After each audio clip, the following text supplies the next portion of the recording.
the concept of moksha, that is liberation, heaven and hell or paradise are childish, because neither paradise nor hell are something geographical. These are symbols of ultimate state of being. What is ultimate state of being? That you have to understand. And heaven and hell, they are the symbols of ultimate state of the being. When the individual has dissolved into the cosmos, and when the individual has allowed the cosmos to dissolve in him, when the two have become one, when the mind and matter, both the manifestations dissolve into him, when the two have become one, the mind and matter, both manifestations have dissolved into the original source, the third, the whole search is for that.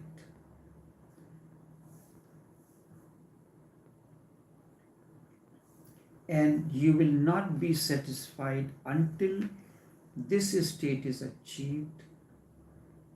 Nothing can substitute this. You can go on moving for lives and lives, and unless this is achieved, your search is constantly haunting you. This state is the state of heaven. In Sufi terminology, we use two words: fanafiyul sheikh, fanafiyul murid, and the third reality is fanafiyul Allah. So these state of heaven and hell are symbolic of the ultimate state of being. When individual has dissolved into the cosmos, master or the sheikh represents the cosmos, because he is already dissolved into him, and by virtue of that dissolution he has attained the state of awakening. Enlightenment is the state when the drop has merged into the ocean, and ocean has merged into the drop, and the two have dissolved into one another. Two have dissolved into the one another. That is the third reality, which Sufis call fanafiyul Allah. The mind and matter have dissolved both into the third reality. That state is known as heaven. This is the only search, finding the third reality, something which is both mind and matter. So you can say that mind and matter are two states. First, matter dissolves into the mind, mind dissolves into the matter, both disappear into the cosmic reality or the cosmos or the existence. Fanafiyul Allah, fanafiyul Sheikh, fanafiyul Allah, no, fanafiyul Sheikh, the drop merging into the ocean, matter merging into the mind. Mind is a greater reality. Ocean is a greater reality than the drop. Drop merges into the ocean, fanafiyul Sheikh. Drop dissolves into the matter. Matter is more subtle and a deeper manifestation of existence or reality. the difference between matter and the mind. Matter is the gross manifestation of reality, and mind is a subtle manifestation of the reality. So drop merges into the ocean, fana fuel shake, then mind dissolves into the matter, fana fuel murid, and then comes the state, the third reality. The whole search is for that third reality. When mind and matter both, the manifestations have come back to the original source, the third. The matter and mind both have come to the third reality, third state. That is what Sufis call as fana fuel Allah, because Allah is the ultimate reality according to Sufi path, or existence or cosmos in general. Nothing can substitute it. You can go on moving for lives and lives, but nothing happens unless you have achieved unless you have achieved this state. The search will constantly go on hunting you.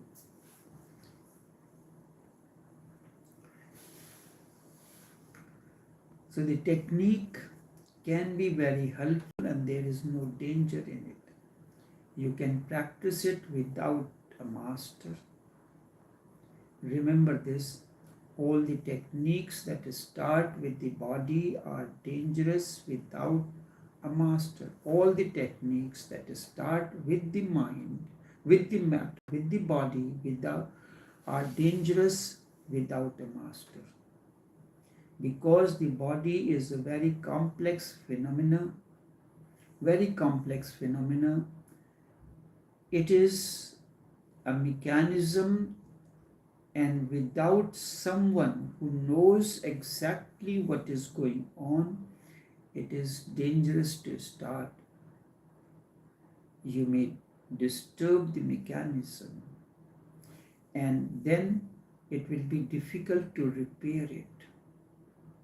All techniques that start directly from the mind through the imagination are based on imagination, and they are not dangerous because the body is not touched at all. They can be done even without a master. So the techniques that are based on imagination, that can be done without the master. And the techniques that are based on the body or start from the body, they are dangerous without the master. If anything happens, it is difficult to repair it. A master they can be done without the master, although it will be difficult because you do not have any self-confidence. Therefore, a master is not really going to do anything but becomes a catalytic agent. In case of the techniques based on imagination, mind master acts as a catalytic agent, and he is not going to do anything. Really, nothing can be done. But just his presence, with his presence you gain confidence and trust and are touched, and it helps. With just the feeling that the master is around you, you go on doing the things. You move confidently because his presence is catalytic. It removes any kind of fear.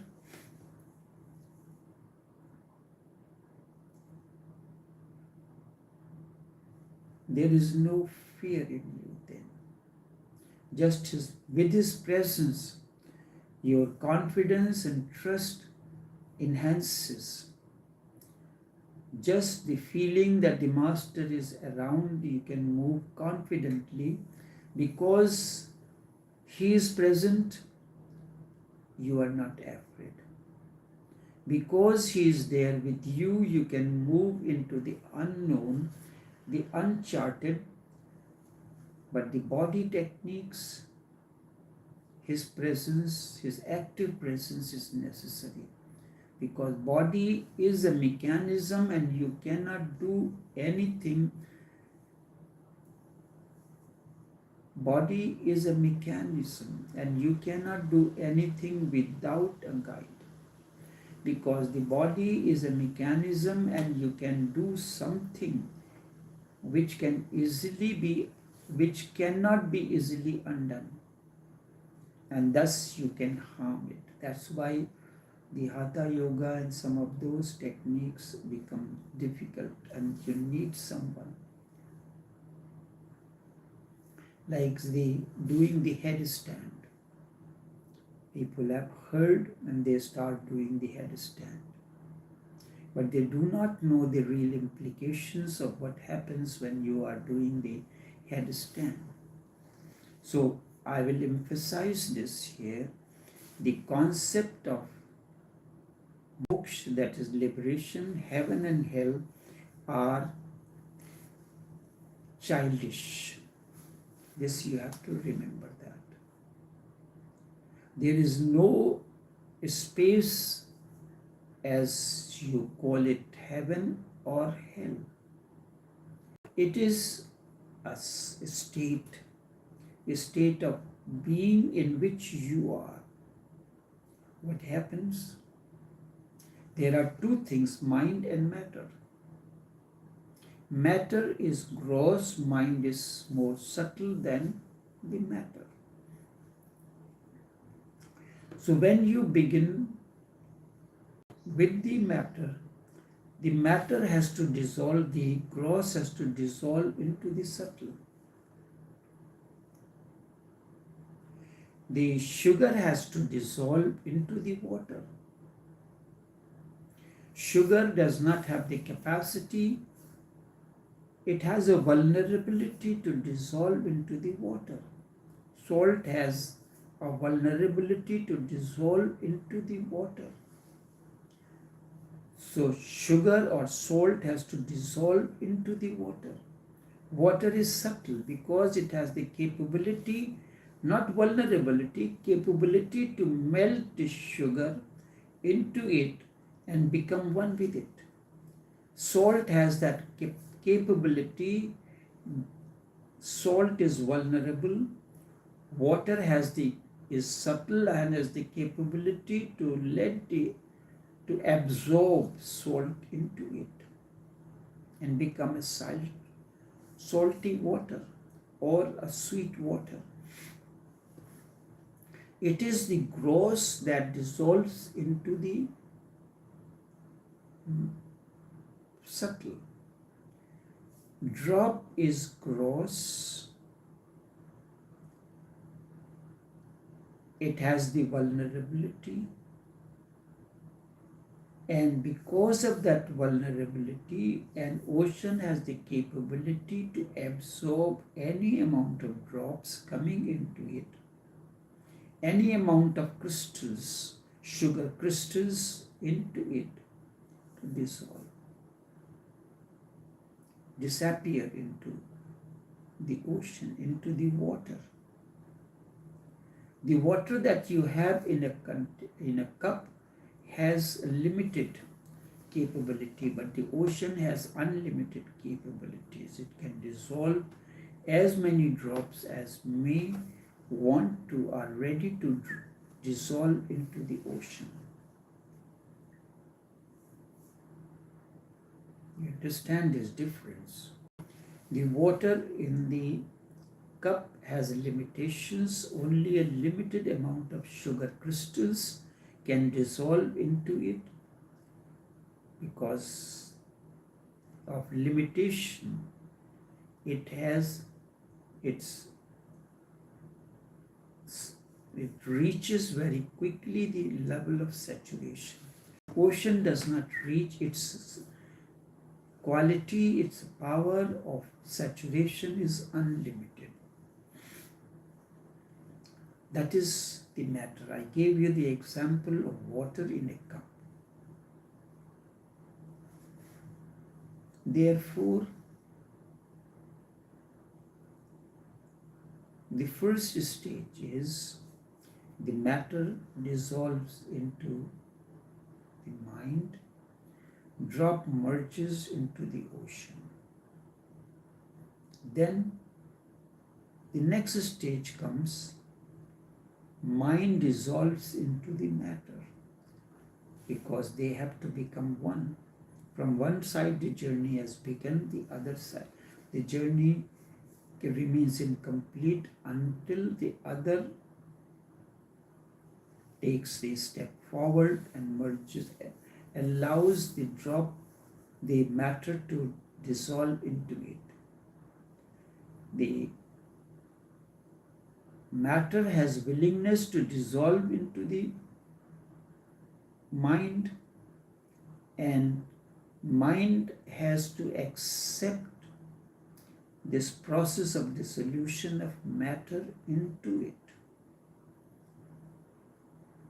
Drop is ready and willing to merge into the ocean, but ocean has to express its willingness. Yes, I am ready to absorb you. You are coming to surrender to a person. So drop is going to surrender itself. But the one who has to surrender has to accept this process of surrendering. So surrender is not a one-way track. It is two-way. Willingness on your part and acceptance on the part of the master. But it is a poetic way of saying, the moment the master has a perpetual willingness to accept the surrender, just as ocean has an eternal quality of allowing the dissolution of drop into it. This is the difference between mind and matter. But both remain in conflict with one another. Matter works on its own, mind becomes on its own. So a process comes, so the space, when the drop merges into the ocean, matter merges into the mind, mind merges into the ocean. The two have become one. Mind and matter are not separate but one. Then the third reality comes together, they dissolve into the moment mind and matter merge into another, third reality comes by itself, that is, both become part of the existence of cosmos. Sufis call it as Fana Fuel Allah. The way it has been, it is comprehensive. It is not, it is a Sufi way of explanation and the general way of explanation and a Hindu way of explanation is put together, because moksha is a concept of Hindus, fana is a concept of Sufi's path, mind and matter is a scientific concept, but together these help each other to understand. So only this much for now. Until we meet again, take care and do have a pleasant day.